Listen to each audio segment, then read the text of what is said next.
हरियाणा विधानसभा चुनाव के अंदर आईएनएलडी और बीएसपी का गठबंधन आज नंबर 3 की पोजीशन पर खड़ा है।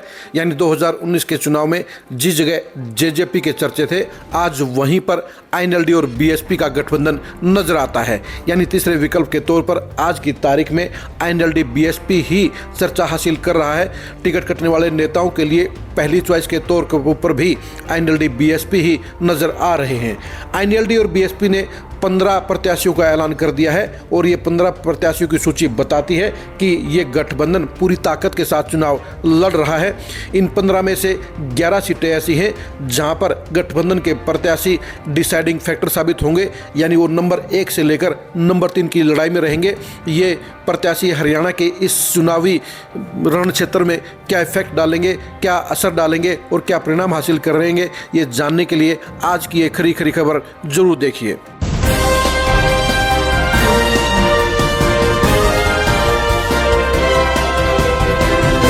आईएनएलडी ने अपने 7 प्रत्याशियों की दूसरी सूची जारी कर दी है। इससे पहले वो 3 प्रत्याशी और भी घोषित कर चुकी है। आईएनएलडी के प्रत्याशियों की सूची बताती है कि अभय चौटाला की अगुवाई में उसने अपने सबसे मजबूत नेताओं को चुनावी दंगल में उतार दिया है और वो 6% वोट हासिल करने के लिए पूरी शिद्दत के साथ जुड़े हुए हैं।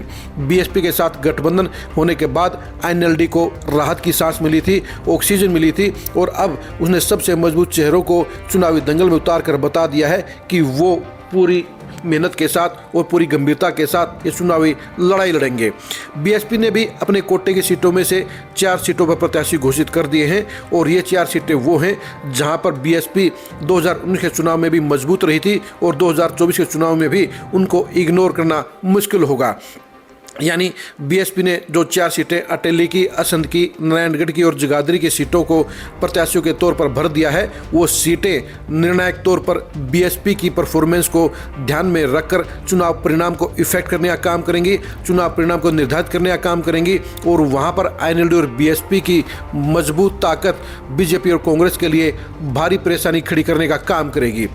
इससे पहले आईएनएलडी ने भी 3 सीटों पर अपने प्रत्याशी घोषित कर दिए थे, जिनमें अभय सिंह चौटाला एलनाबाद से थे, सुरेंद्र कौशिक महेंद्रगढ़ से थे और यमुनानगर से दिलबाग सिंह थे। सुरेंद्र कौशिक बेशक से रामविलास शर्मा की जड़ों में बैठने का काम करेंगे, लेकिन दिलबाग सिंह और अभय सिंह चौटाला नंबर 1 की लड़ाई लड़ेंगे।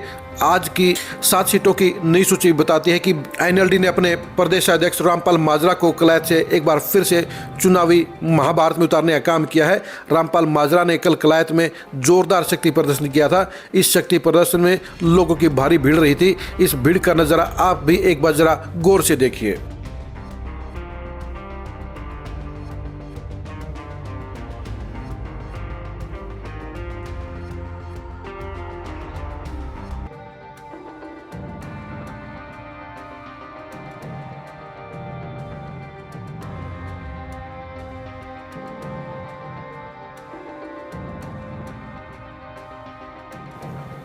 रामपाल माजरा के इस जबरदस्त शक्ति प्रदर्शन से आप भी सहमत होंगे कि उनको इग्नोर नहीं किया जा सकता और वहां पर वो जीत के बड़े दावेदार रहेंगे। रामपाल माजरा पिछले 3 दशक से कैथल की पॉलिटिक्स में नहीं बल्कि पूरे प्रदेश की पॉलिटिक्स में एक जाने माने चेहरे हैं और अब उनके लिए भी चुनाव जीतना साख का सवाल बन गया है। वो भी आर पार की चुनावी लड़ाई लड़ रहे हैं और इस शक्ति प्रदर्शन से जाहिर हो गया है कि वो नंबर 1 की लड़ाई भी लड़ेंगे। यानी अब जयप्रकाश के बेटे विकास सहारण के लिए भी खतरे की घंटी बज गई है और बीजेपी के लिए भी कलैत सीट को बरकरार रखना अब बेहद मुश्किल होगा। यानी दमदार चेहरे के जरिए ही वो अपनी सीट बचाने में सफल हो पाएगी। रामपाल माजरा के साथ शेर सिंह बड़शामी को भी लाडवा सीट से उतारा गया है। लाडवा सीट के ऊपर शेर सिंह बड़शामी आज की तारीख में नंबर 1 की लड़ाई लड़ रहे हैं। वो जहां कांग्रेस के विधायक मेवा सिंह को पछाड़ने का काम कर चुके हैं, वहीं बीजेपी के प्रत्याशी को भी उनके जरिए सबसे मजबूत प्रत्याशी के तौर पर, प्रतिद्वंदी के तौर पर सामना करना पड़ेगा। पिछले 1 साल से शेर सिंह बड़शामी ने लाडवा में ज़बरदस्त फील्ड वर्किंग करते हुए आईएनएलडी के खोए हुए जनाधार और खोए हुए वोट बैंक के अलावा कैडर को भी वापस लाने में कामयाबी हासिल की है। शेर सिंह बड़शामी भी नंबर 1 की लड़ाई में ज़बरदस्त फाइट देते हुए नजर आएंगे। अभय चौटाला के बेटे अर्जुन चौटाला रानिया से चुनाव लड़ेंगे। रानिया चौटाला परिवार का मजबूत गढ़ रहा है। अब वहां पर अर्जुन चौटाला अपने दादा रणजीत सिंह के सामने चुनावी दंगल में होंगे। अर्जुन चौटाला के लिए यह चुनाव बेहद अहमियत रखता है क्योंकि वो पहले चुनाव में कुरुक्षेत्र सीट से लोकसभा का चुनाव हार चुके हैं। गिरना की सीट सिरसा जिले में आईएनएलडी के लिए सबसे मजबूत सीट नजर आती है। ऐसे में अर्जुन चौटाला भी नंबर 1 की लड़ाई में शामिल रहेंगे। आईएनएलडी के लिए चौथी जो सीट है वो नारनौंद की सीट है। नारनौंद सीट के ऊपर आईएनएलडी ने अपने मजबूत नेता उमेद सिंह लोहान को चुनावी मैदान में उतारा है। उमेद सिंह लोहान भी पिछले 5 साल से लगातार नारनौंद में एक्टिव हैं। वो भी उलटफेर करने की क्षमता रखते हैं। वो भी मजबूत फाइट देने का काम करेंगे, यानी वो भी डिसाइडिंग फैक्टर साबित होंगे। नारनौंद में उमेद सिंह लोहान को इग्नोर करना बाकी प्रत्याशियों के लिए नुकसानदायक रहेगा। इनेलो ने सहानुभूति वोट हासिल करने के लिए स्वर्गीय नफे सिंह राठी की पत्नी शीला राठी को बहादुरगढ़ सीट से चुनाव में उतारा है। राठी परिवार का अपना वहाँ पर खास वोट बैंक रहा है और अब सहानुभूति वोटों के जरिए आईएनएलडी वहां पर एक मजबूत परफॉर्मेंस करने का काम करेगी। कालावाड़ी सीट के ऊपर आईएनएलडी ने मास्टर गुरतेज सिंह सुखचैन को चुनाव मैदान में उतारा है। उनका भी अपने इलाके में मजबूत जनाधार है। वो भी ट्रायंगल फाइट देने के लिए कालावाड़ी सीट के ऊपर हर मुमकिन कोशिश करेंगे। इस तरह से हथीन सीट के ऊपर भी तैयब हुसैन भीमसिका भी मजबूत चेहरे में गिने जाते हैं। बीएसपी के टिकट पर वो 2019 में तीसरे नंबर पर रहे थे और अब वो आईएनएलडी के साथ मिलकर वहाँ पर कुछ नया करने की कोशिश करेंगे, यानी मजबूत फाइट देने की कोशिश करेंगे। इस तरह से आईएनएलडी और बीएसपी का गठबंधन 15 सीटों के इस लिस्ट में साफ तौर पर बता रहा है कि वो एक मजबूत फाइट देने का काम करेंगे और ट्रायंगल फाइट बनाने की हर मुमकिन कोशिश करेंगे। इस गठबंधन के लिए सबसे पॉजिटिव बात यह है कि बीजेपी और कांग्रेस के टिकट कटने वाले नेताओं के लिए पहली चॉइस के तौर पर यह गठबंधन नजर आएगा।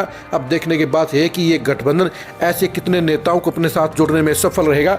2019 में जेजेपी के लिए भी ऐसे ही हालात थे और उस समय जेजेपी ने 7 मजबूत चेहरों को अपने साथ जोड़कर 10 एमएलए बनाने में सफलता हासिल की थी। अब देखने की बात यह रहेगी कि कांग्रेस और बीजेपी के उन 2 दर्जन नेताओं को क्या वो अपने साथ जोड़ने में सफल रहेगी, जो टिकट कटने के हालात में निर्दलीय चुनाव लड़ने की ख्वाहिश रखते हैं, प्लानिंग रखते हैं। यानी आईएनएलडी बीएसपी गठबंधन ने जहां 15 सीटों पर मजबूत प्रत्याशी उतारकर 11 सीटों के समीकरणों को हिलाने का काम किया है, उन पर फैक्ट डालने का काम किया है, वहीं बाकी की सूचियों के ऊपर भी सबकी नजर रहेगी। इलाहाबाद सीट के ऊपर अभय सिंह चौटाला 5वीं बार विधायक बनने के लिए मैदान में उतरेंगे। उनके लिए इस बार चुनाव जीतना बेहद चुनौती रहेगा क्योंकि उनकी पार्टी संकट के दौर से गुजर रही है, लेकिन इसके बावजूद अभय सिंह चौटाला जीत दर्ज करने के लिए कोई कोर कसर नहीं रखेंगे। अभय सिंह चौटाला के सामने इस बार बीजेपी के कप्तान मीनू बेनीवाल गंभीर चुनौती पेश करने का काम करेंगे और इस सबसे बड़ी चुनौती से निपटने के लिए कोई कोर कसर नहीं छोड़ेंगे। विधानसभा चुनाव में आईएनएलडी और बीएसपी गठबंधन की परफॉर्मेंस को जानने के लिए आप खरी खरी न्यूज़ के साथ बने रहिए।